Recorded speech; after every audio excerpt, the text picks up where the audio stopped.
नमस्कार दोस्तों, आप सभी का लॉ सीखो के दैनिक समाचार विश्लेषण में। तो चलिए देखते हैं आज हम किन आर्टिकल के बारे में बात करेंगे। आज का जो हमारा पहला आर्टिकल है वो धर्म के आधार पर ध्रुवीकरण किया जाता है उसके संबंध में है। अभी अभी तनिष्क का एक ऐड आया था जिसको देखते हुए काफी ज्यादा विरोध हुआ अलग अलग ग्रुप्स की तरफ से। तो ये पूरा मामला क्या है हम वो भी जानेंगे, और भारत में जो इंटर रिलीजियस जो मैरिज होता है उसका क्या अधिकार है, उसके क्या कानून है, सुप्रीम कोर्ट ने और दूसरे अदालतों ने क्या रूल किया है, वो सब हम इसके बारे में जानेंगे।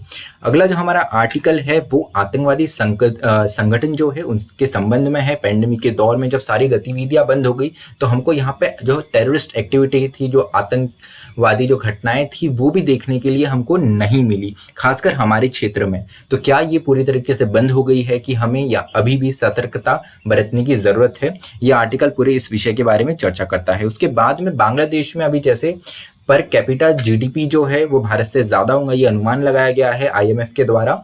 उसके साथ में जो हमारा क्षेत्रीय देश है अलग अलग उनकी कैसी अर्थव्यवस्था की स्थिति है, ये सब हम इस आर्टिकल में जानेंगे। उसके बाद में जो हमारा चौथा आर्टिकल है वो बात करता है असम और उससे लगे हुए जो दूसरे राज्य हैं उनके बीच में एक जो बाउंड्री का डिस्प्यूट रहा है काफी लंबे समय से, उसके बारे में हम इसमें चर्चा करेंगे। अंत में हमारा न्यूज इन फ्लैश है जिनमें हम उन समाचारों के बारे में चर्चा करते हैं जो कि हमारी परीक्षा की दृष्टि से महत्वपूर्ण है।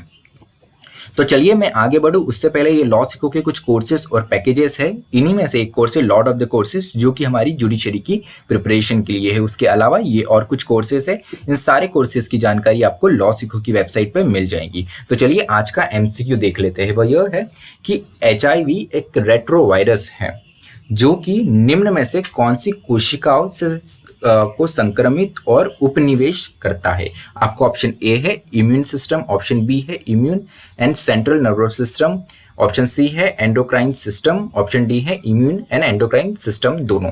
तो आपका जो भी उत्तर हो आप कमेंट बॉक्स में जरूर लिखिए। तो आज का वर्णनात्मक प्रश्न भी देख लेते हैं, डिस्क्रिप्टिव क्वेश्चन देख लेते हैं। वो यह है कि अंतर जातीय विवाह में शामिल संवैधानिक अधिकारों से जुड़े मुद्दे और उस पर न्यायालयों की राय पर चर्चा करें। तो यहाँ पर इंटरफेथ की अगर हम यहाँ बात कर रहे हैं अंतर जातीय, तो यहाँ पर इंटरकास्ट, इंटर रिलीजियस सारे तरीके की मैरिज यहाँ पे इन्वॉल्व हो जाती है। तो आप आपका उत्तर 250 शब्दों में लिख सकते हैं कमेंट बॉक्स में। तो चलिए हमारा पहला आर्टिकल है जो कि इंटर रिलीजियस इंटरफेथ मैरिज से संबंध में है, वो देख लेते हैं। तो ये समाचार में कैसे आया, तो अभी अभी तनिष्क जो कि एक ज्वेलरी चेन है, ज्वेलरी ब्रांड है, उन्होंने एक एड रिलीज करा था जिसमें ऐसा बताया गया था कि एक डॉटर इन लॉ रहती है, एक बहू रहती है एक मुस्लिम घर की। तो उनकी जब एक गोद भराई की रस्म होती है तो ये गोद भराई की रस्म करते हुए दिखाया गया है मुस्लिम फैमिली में। तो इसको लेकर काफी ज्यादा आउटरीच हुआ, खासकर ये बोला गया कि ऐसी कंप्लेन की गई कि ये हिंदू सेंटिमेंट्स को हर्ट करता है। उसके साथ में जो कई ग्रुप थे उन्होंने यहाँ तक हिंसा की भी चेतावनी दी। तनिष्क को कहा कि अगर आप इसको नहीं निकालते हैं तो आपके अगेंस्ट वायलेंस भी हो सकता है, और उसी के चलते हुए बाद में इसी एड को विड्रॉ कर लिया गया, वापस ले लिया गया तनिष्क के द्वारा। तो इसके रीजन क्या है वो हम जान लेते हैं कि ये पूरी ऐसी घटना क्यों हुई है, इतने इंटॉलरेंस क्यों है। तो सबसे पहले intolerance toward Hindu and Muslim marriage. तो इसमें जैसे बताया गया था एक मुस्लिम फैमिली में एक हिंदू बहू, एक हिंदू डॉटर इन लॉ। तो यहाँ पर राइटर बताते हैं कि इसका मुख्य कारण ये है कि एक इनटॉलरेंस है हिंदू और मुस्लिम मैरिज में। उसके अलावा believe that inter religious marriage go against incontestable social norms. तो जो हमारे सोशल नॉर्म्स है उसके अगेंस्ट में जाता है। अंतर जातीय या इंटरकास्ट, अगर हम इंटर रिलीजियस मैरिज की बात करें तो ये हमारे सोसाइटी के जो नॉर्म्स बनाए गए हैं काफी लंबे समय से उसके अगेंस्ट में जाता है। उसके अलावा practice of politically triggered harassment of inter religious couple. तो हमारे देश में हमें ये भी देखने को मिलता है कि काफी जगह पर ये होता है कि अगर कपल अपने मन से अगर वो विवाह कर लेते हैं, वो दंपति विवाह के बंधन में बन जाता है, तो यहाँ पर उनके अगेंस्ट कहीं हमको हिंसा भी देखने को मिलती है। ऐसे ही हमें ऑनर किलिंग के मामले भी हमारे देश में हरियाणा जैसे कुछ राज्यों में हमको देखने देखने को मिलते हैं। तो ये कहीं ना कहीं इन सब से जुड़ी हुई कड़ियाँ है जिसके चलते हुए हमको ये आउटरीच देखने को मिला।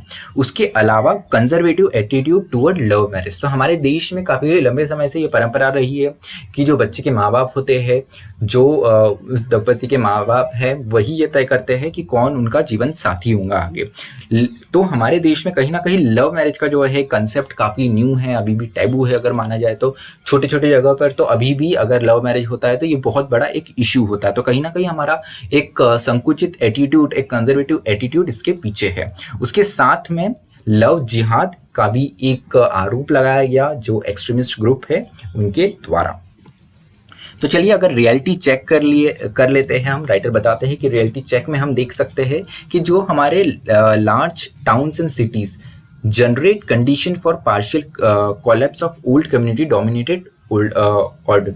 तो अगर कुछ हमारे सिटीज़ को हम छोड़ दें, मेट्रोपॉलिटन सिटीज़ को, तो जो हमारे लार्ज टाउन्स भी है या जो हमारे 2 टायर 3 टायर सिटीज़ भी है, तो वहाँ पर एक काफ़ी ज़्यादा ये रूढ़िवादी सोच बनी हुई आ रही है कि आपको आपके इंडोगैमेज मैरिज ही करना है, आपको अपने जो समूह हैं उसी में, अपनी कम्युनिटी में ही मैरिज करना है। उसके अलावा public transport, work place, restaurant, educational institution, all facilities and encourage inter caste and inter religious intermingling.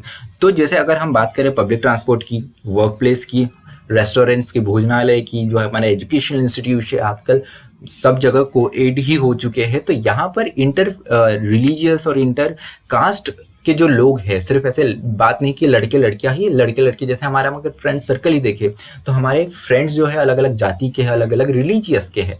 तो कहीं ना कहीं जब वास्तविकता में इंटरमिंगलिंग हो रहा है तो अगर आगे चल के कुछ रिलेशन भी बनता है तो उसमें राइटर बताते हैं कि क्या गलत है, क्योंकि हमारा जो एक सामाजिक रूप से हम जैसे आगे बढ़ रहे हैं उसमें ये होना काफ़ी ज़्यादा स्वाभाविक है। उसके साथ में अगर हम समझे कि अगर हम माइथोलॉजी के हिसाब से जाए तो एक लॉन्ग एंसेस्टर रही है, एक लंबे समय से लव मैरिज का जो कंसेप्ट है वो हमारे धर्म ग्रंथों में भी हमको दिखता है। जैसे अगर हम धर्मशास्त्र की बात करें तो उसमें इंडोर्स और एक्नॉलेज किया गया है क्षत्रियों में गंधर्व विवाह को।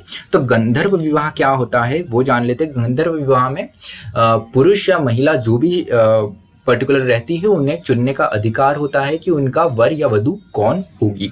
तो गंधर्व विवाह है ये खास तौर पे क्षत्रियों में देखने को मिला था। जैसे अगर हम इंडियन माइथोलॉजी भी देखें तो अगर इंडियन माइथोलॉजी में हम अगर राम और सीता की जोड़ी भी देखें तो वहाँ पे सीता मैया को ये एक ऑप्शन दिया जाता है कि वो खुद होकर ही अपना स्वयंवर करे और उसमें अपना पति चुने। वही हम महाभारत में भी जब हम पांडव और द्रौपदी का विवाह देखते हैं तो वहाँ पे भी द्रौपदी के पास में एक ये ऑप्शन रहता है कि वो अपना वर खुद ही चुने। हाँ, वहाँ पे कुछ कॉम्पिटिशन वगैरह होते थे, उससे ये निष्कर्ष निकाला जाता था।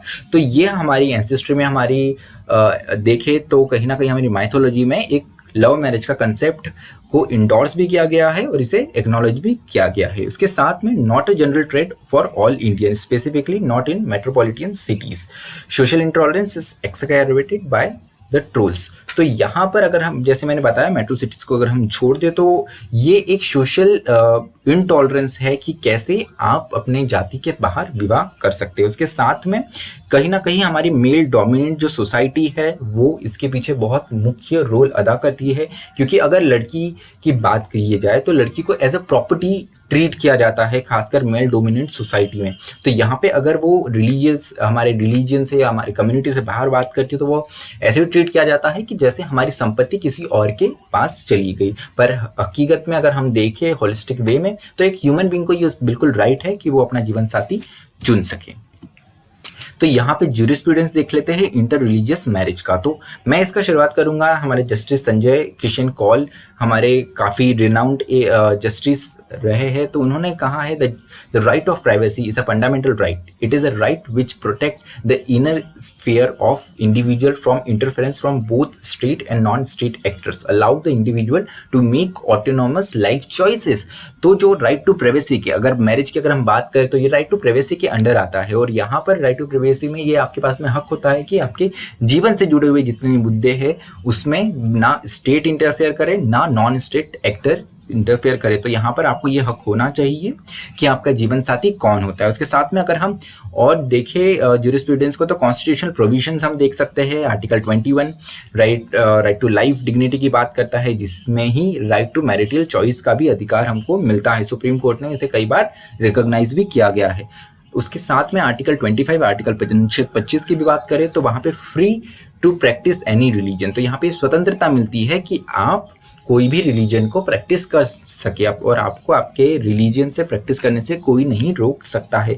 उसके साथ में हमारा कॉन्स्टिट्यूशन कहीं भी रोकता नहीं है कि आप कन्वर्जन नहीं कर सकते हैं। तो हमारे कॉन्स्टिट्यूशन में कहीं ना कहीं अगर इनडायरेक्ट वे में अगर हम देखें तो वो कन्वर्जन को अलाउ करता है, कहीं भी इसको प्रोहिबिट या रिस्ट्रेंट नहीं करता है। कुछ प्रेसिडेंट देख लेते हैं कि सुप्रीम कोर्ट ने स्पेसिफिक क्या बोला हुआ है। तो मोहम्मद सलीम वर्सेस शमसुद्दीन का अगर हम केस देखें तो उसमें ये कहा गया है कि मुस्लिम मैन और हिंदू वुमेन अगर रही, उनके बीच में शादी हुई और उनसे कोई बच्चा होता है तो वो लेजिटिमेट कानूनी रूप से उसे सारे हक मिलेंगे और वो लेजिटिमेट कहलाएगा। उसके साथ में अगर आप इंटर रिलीजियस मैरिज करते हैं तो यहाँ पर ज़रूरी नहीं कि आपको कन्वर्जन करने की ज़रूरत पड़े, क्योंकि मुस्लिम लॉ की अगर बात करें तो कुछ ही फेथ के लोग कुछ ही टाइप के वर्शिपर ही सिर्फ मुस्लिम मैन या वुमेन से शादी कर सकते हैं। लेकिन हमारे देश में 1954 में स्पेशल मैरिज एक्ट पास किया गया, जिसके अंतर्गत वो इसीलिए पास किया गया था कि अगर आप इंटर फेथ या इंटर रिलीजियस मैरिज करना चाहते हैं तो आप इस एक्ट के अंदर अपनी मैरिज सोलेमनाइज्ड कर सकते हैं।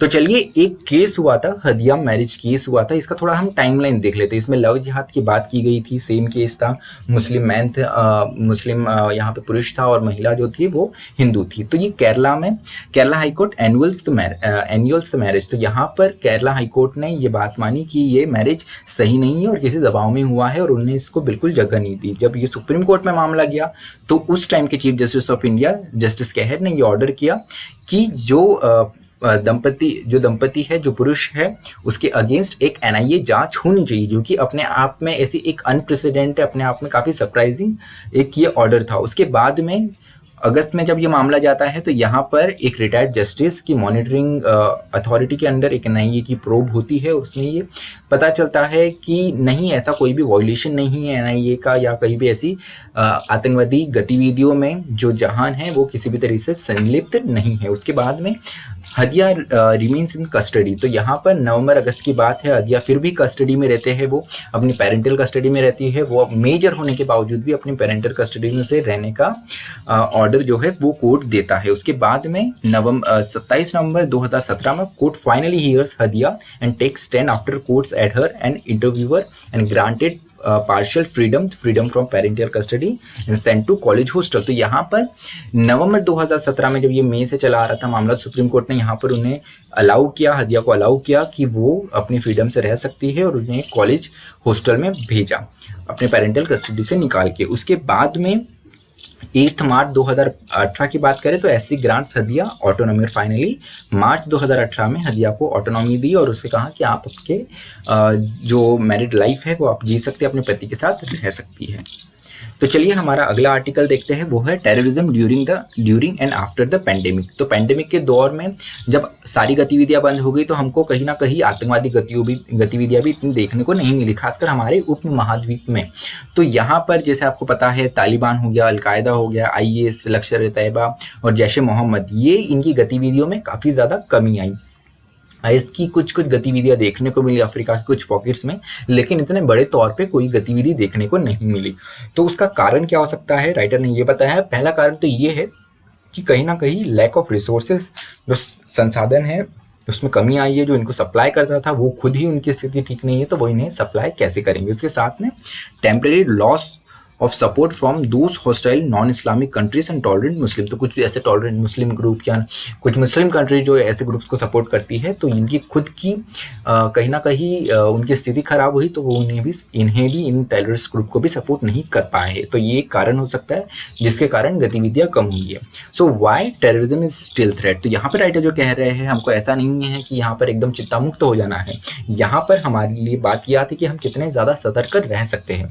उसके लिए हमको ये देखने की ज़रूरत है कि जहाँ पे भी डेवलपिंग नेशन में खासकर अगर सिचुएशन वल्नरेबल होती है वहाँ के युद्ध की या कुछ के लोगों की, तो उनको बहुत आसानी से बहलाया फुसलाया जा सकता है और उससे ये टेररिस्ट आउटफिट वापस अपना काम स्टार्ट कर सकते हैं। तो Al Qaeda and Islamic states west Asian Africa recruited remains undiminished by problem related to pandemic. तो यहाँ पर जो है कहीं भी अगर जो रिपोर्ट आई है उसमें ये देखने को नहीं मिला कि इनका रिक्रूटमेंट बंद हुआ या उसमें कमी आई है, ऐसी कोई भी हमको ऐसे पॉजिटिव न्यूज़ देखने को नहीं मिली। उसके साथ में US now less adversary to Taliban. तो दोहा अकॉर्ड हुआ है, दोहा अकॉर्ड में ये तय किया गया वहाँ पे जो अमेरिकन साइड एंड जो टेररिस्ट ग्रुप है दोनों आमने सामने आए बैठे और उन्होंने ये एक निर्णय पे आए कि हम हमारा सीज फायर करेंगे और अभी कोई भी गतिविधियां नहीं करेंगे। तो यहाँ पे कहीं ना कहीं ऐसा माना गया कि यूएस ने यहाँ पर कॉम्प्रोमाइज़ करा है स्थिति के साथ में। हमेशा से यूएस काफ़ी ज़्यादा पावरफुल है एक टेररिस्ट ग्रुप के, लेकिन फिर भी यहाँ पे यूएस ने अमेरिका फर्स्ट का जो एक पूरा रोल चला आ रहा है, उनका पूरा एक मोटो चला आ रहा है, उसके चलते हुए उन्होंने यहाँ पे अफगानिस्तान में इंटरफेरेंस कम करते हुए एक अकॉर्ड साइन कर लिया है तालिबान के साथ में। तो उसके साथ में देखें what are the implication of Doha declaration for India. Doha declaration से भारत को क्या प्रभाव पड़ सकता है। तो देखिए आप जैसे इस पिक्चर में देख रहे हैं, ये है यूएस रिप्रेजेंटेटिव और ये है तालिबान के रिप्रेजेंटेटिव। तो यहाँ पर भारत को प्रभाव क्या पड़ रहा है वो देख लेते हैं। तो सबसे पहले both Taliban and al Qaeda are friendly toward Pakistan, problem for India. तो यहाँ पे तालिबान और अलकायदा जो दोनों देशों से एक कहीं ना कहीं एक नरमी यूएस की तरफ से दिखी है, तो भारत के लिए अच्छा नहीं हो सकता है, क्योंकि कहीं ना कहीं ये भारत को अपना दुश्मन मानते हैं और इनका नेचर जो है पाकिस्तान के टुवर्ड थोड़ा नरम है। तो भारत के लिए मुश्किल यहाँ पर हो सकता है। उसके अलावा नो रिस्पाइट फॉर इंडिया, तो भारत के लिए कहीं भी ये ऐसा एकदम सुकून पाने वाली खबर नहीं है, क्योंकि NIA has conducted raids al Qaeda networks in India. तो केरला और वेस्ट बंगाल में कुछ एक्टिविस्ट ऐसे मिले हैं, इनके एक्टिविस्ट तो नहीं इनको कहना चाहिए, इनको टेररिस्ट ही कहना चाहिए, कि ऐसे टेररिस्ट मिले हैं जो इन ऑर्गेनाइजेशन के लिए काम कर रहे हैं, उन्हें किसी तरीके की मदद कर रहे हैं। तो after pandemic the terrorist group में टर्न ऑफेंसिव अगेंस्ट इंडिया। तो जैसे ही ये स्थिति खत्म होती है तो हो सकता है कि हम पे कोई बड़ा टेररिस्ट अटैक प्लान किया जा सकता है। तो उसके लिए ट्रेनिंग कैंप्स इन पाकिस्तान हो सकता है, वहाँ ट्रेनिंग कैंप चल रहे हो और ये थोड़ी स्थिति को ठीक होने का इंतजार कर रहे हो सकता है थोड़ा पैंडेमिक के बाद में कुछ अनहोनी घटना देखने को मिल सकते हैं। तो यहाँ पे सतर्कता बरतनी चाहिए, राइटर बताते हैं। उसके बाद में चलिए देखते हैं बांग्लादेश की जो इकोनॉमिक सक्सेस है उसके बारे में थोड़ा जान लेते हैं। जैसे हमने पिछले हमारे डिस्कशंस में भी चर्चा करी, तो आईएमएफ ने प्रिडिक्ट करा है कि बांग्लादेश का पर कैपिटा जीडीपी जो है भारत को ओवरटेक कर लेगा। तो भारत में इसको लेकर काफ़ी ज़्यादा चर्चा का विषय बना रहा। तो हम जानेंगे कि कैसे बांग्लादेश मॉडल की भी काफ़ी ज़्यादा चर्चा की गई कि इंटरनेशनल डेवलपमेंट इंस्टीट्यूट्स कहीं ना कहीं बात करी कि बांग्लादेश जैसे मॉडल को और दूसरे देशों में भी इम्प्लीमेंट करने की ज़रूरत है। तो रीजनल इम्प्लीकेशन क्या होगा बांग्लादेश की सक्सेस के पीछे वो हम देख लेते हैं। तो सबसे पहले जो एक हमारा सब कॉन्टिनेंट था, जो भारतीय उपमहाद्वीप था, उसमें हमेशा से अगर देशों की बात आती थी तो पहले नंबर पे भारत की चर्चा हो सकती थी, दूसरे नंबर पे पाकिस्तान की, और कुछ रहा रह गया तो कभी कभी श्रीलंका की भी चर्चा हो जाती थी। लेकिन अब यहाँ पर एक बहुत बड़ा मेंटल माइंडसेट बदलने की बात राइटर ने की गई है कि कम से कम 5 डिकेड पुराना जो एक साउथ एशिया का जो एक माइंडसेट बना हुआ था भारत पाकिस्तान के अराउंड रिवॉल्व करता था, अब उसमें बांग्लादेश जैसे देशों की भी चर्चा हमको देखने को मिल सकती है। तो यहाँ पे changing economic weight of Bangladesh and Pakistan in south Asia, तो यहाँ पे कैसे बांग्लादेश पाकिस्तान को इकोनॉमिकली रूप से रिप्लेस कर रहा है ये हमको देखने को मिलेगा। तो उदाहरण दिया हुआ है, फैक्ट्स बताए गए हालांकि, कि बांग्लादेश जीडीपी जो है आज 320 बिलियन 2020 में अनुमानित है, और वही पाकिस्तान की अगर हम देखें तो ये करीब 275 बिलियन बिलियन डॉलर अनुमानित की गई है 2019 में। तो इस वर्ष जैसे ही हमको एक कॉन्ट्रैक्शन देखने को मिला भारत की इकोनॉमी में, उसके साथ में वही ऑब्जर्व किया गया पाकिस्तान के बारे में भी। तो अगर हम 10 वर्षों पहले की बात करें, 2010 की बात करें, तो यहाँ पर जो पाकिस्तान से बांग्लादेश करीब 60 बिलियन डॉलर पीछे था, लेकिन आज स्थिति बिल्कुल उलट हो चुकी है। आज करीब 60 बिलियन डॉलर जो बांग्लादेश पीछे था, आज वो बांग्लादेश उतने ही आगे पाकिस्तान से बढ़ चुका है। और अगर हम डॉलर के मुकाबले अगर हम करेंसी का वैल्यू भी देखें तो बांग्लादेश का जो टका है $1 के मुकाबले 85 है, वही पाकिस्तानी रुपीज़ की बात करें तो ये 119 तक पहुंच चुका है।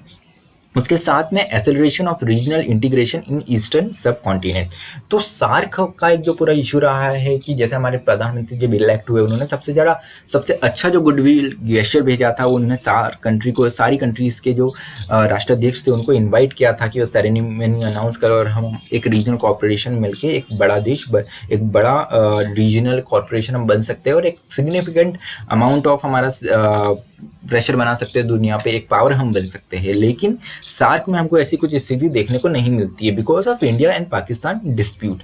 तो यहाँ पर खासकर इंडिया, बांग्लादेश, भूटान और नेपाल जो है, ये 4 देश जो है ईस्टर्न कॉर्पोरेशन जिसे कहते हैं, ये बहुत बड़ा रोल यहाँ पर एक निभा सकता है और ये एक न्यू रीजनल इंटीग्रेशन उभर के आ सकता है, राइटर बताते हैं। उसके साथ में change in Jio politics of Indo Pacific. तो इंडो पैसिफिक की जो एक जियो पॉलिटिक्स है उसमें भी कहीं ना कहीं बदलाव आया है। Increase attention from East Asia, जैसे China, Japan, South Korea, Singapore, even US की तरफ से भी काफ़ी ज़्यादा ध्यान ईस्ट एशिया की ओर दिया जा रहा है, जिसमें खास तौर पर बांग्लादेश, भूटान जैसे देश शामिल है। तो उसके साथ में boost India's plan to accelerate the development eastern and north eastern region. तो यहाँ पर भारत के लिए एक बहुत अच्छी अपॉर्चुनिटी है कि वो अपनी जो गतिविधियाँ है वो ईस्टर्न रीजन में और नॉर्थ ईस्टर्न रीजन में बढ़ा सकता है। हमारे नॉर्थ ईस्ट के जो स्टेट्स है यहाँ पे इन्वेस्टमेंट हम कर सकते हैं। वेस्ट बंगाल में बहुत अच्छा काम किया जा सकता है। उसके साथ में हमारे अंडमान निकोबार आइलैंड में जिससे स्टार्टअप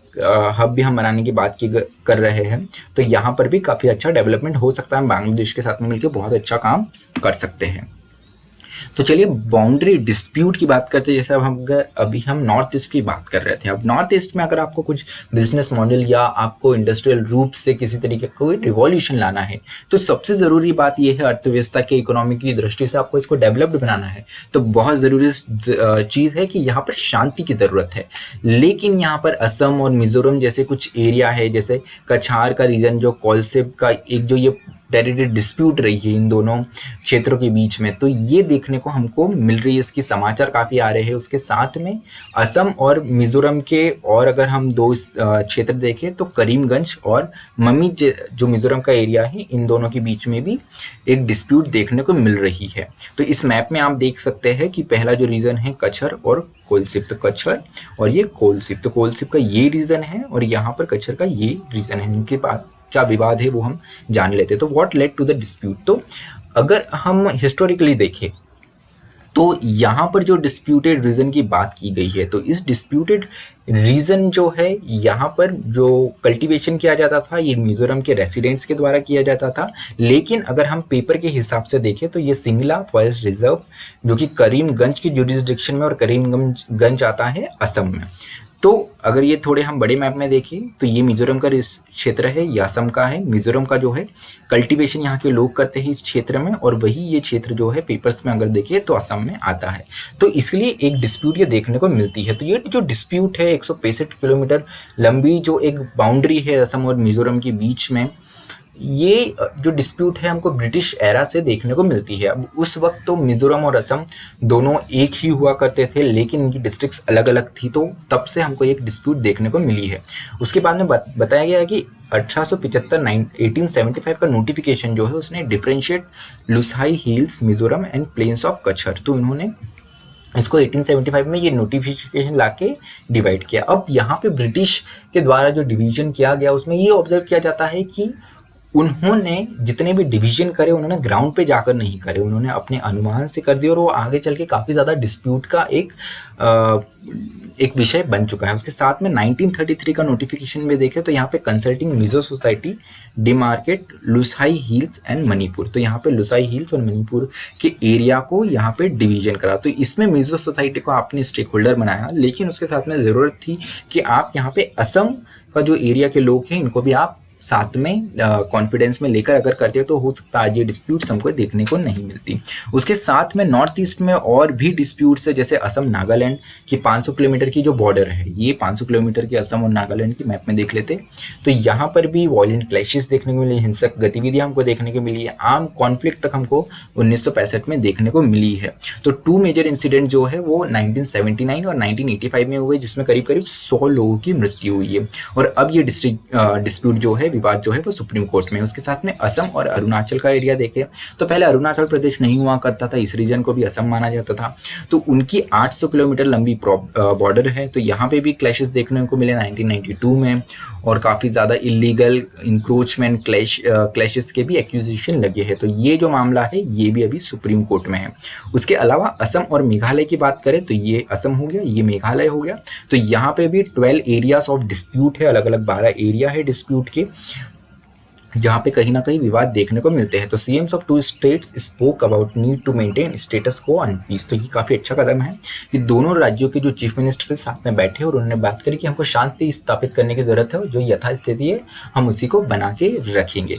तो यहाँ पर एक इम्पॉर्टेंट चीज़ है जो हम उसके बारे में चर्चा कर लेते हैं, जो है इनर लाइन परमिट के बारे में। तो इनर लाइन परमिट जो है, जैसे आप नॉर्थ ईस्ट के एरिया में जाते हैं तो आपको यहाँ पर आप इंडियन सिटीजन हैं, उसके बावजूद आपको यहाँ पे एक इनर लाइन परमिट लेने की ज़रूरत पड़ती है। तो ये कौन से 3 राज्यों में लेने की ज़रूरत पड़ती है? वो पहला है अरुणाचल प्रदेश, दूसरा है नागालैंड और तीसरा है मिजोरम।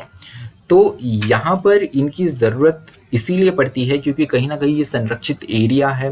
तो यहाँ की हमको जाति, यहाँ का हमारा पर्यावरण, यहाँ के हमारे लोगों को संरक्षण की एक विशेष आवश्यकता है, इसलिए यहाँ पर सरकार की परमिशन लेने की ज़रूरत पड़ती है जब भी हम इन क्षेत्र में एंटर करते हैं। तो चलिए आज का न्यूज़ इन फ्लैश देख लेते हैं। वो ये है कि इंडियाज फाइट अगेंस्ट HIV जो है उसके अगेंस्ट इंडिया की फाइट कैसे रही है उसके बारे में बात करेंगे। तो 2019 HIV estimation by national AIDS control organisation, जो कि minister of health and family welfare के द्वारा आया है, जो कि इसके अंतर्गत आता है नेशनल एड्स कंट्रोल ऑर्गेनाइजेशन। तो इन्होंने अनुमान लगाया कि 66.1% reduction in new HIV infection among children. काफ़ी अच्छी खबर है कि 66.1% बच्चों में जो HIV इन्फेक्शन होता है उसमें कमी आई है। उसके साथ में 65.3% जो है डेथ होती थी एड्स से रिलेटेड, उसमें भी 65.3% की कमी आई है। उसके साथ में number of pregnant women living with HIV has reduce. तो जहाँ पर ये करीब 31,000 थी 2010 में, आज वही 20,000 2019 में देखने को मिलती है। तो काफ़ी अच्छी खबर है ये। थोड़ा सा हम यहाँ पर आप फिगर को रिफ़र ज़रूर कर लीजिए, HIV वायरस का जो स्ट्रक्चर है उसे देख लीजिए, ये कैसे होता है, इस पर कोई MCQ भी आ सकता है। तो सारे पार्ट्स यहाँ पर नोट करने की ज़रूरत है। उसके साथ में HIV क्या है वो हम जान लेते हैं। HIV that is human immune deficiency virus is a virus that attacks cells that helps the body fight infection. There is no cure but it is a treatable with medicine. तो यहाँ पर HIV एक समझने की ज़रूरत है कि HIV जो है वो वायरस है जो कि हमारे इम्यून सिस्टम पे अटैक करता है। इसके लिए कोई ऐसी अभी तक उपचार नहीं है, लेकिन ये कहीं ना कहीं जो दवाइयाँ हैं, कुछ दवाइयों के द्वारा ट्रीट किया जा सकता है। उसके अलावा जो एड्स हम कहते हैं, एड्स एक बीमारी है, एक सिंड्रोम है, एक सिंड्रोम होता है। तो यहाँ पर एक जो ये फ़र्क होता है ये समझने की हमको काफ़ी ज़्यादा ज़रूरत है। तो चलिए आज का विश्लेषण जो है वो यही समाप्त होता है। मुझे सुनने के लिए आप सभी का धन्यवाद। इसी तरह पढ़ते रहिए, मेहनत करते रहिए। Thank you.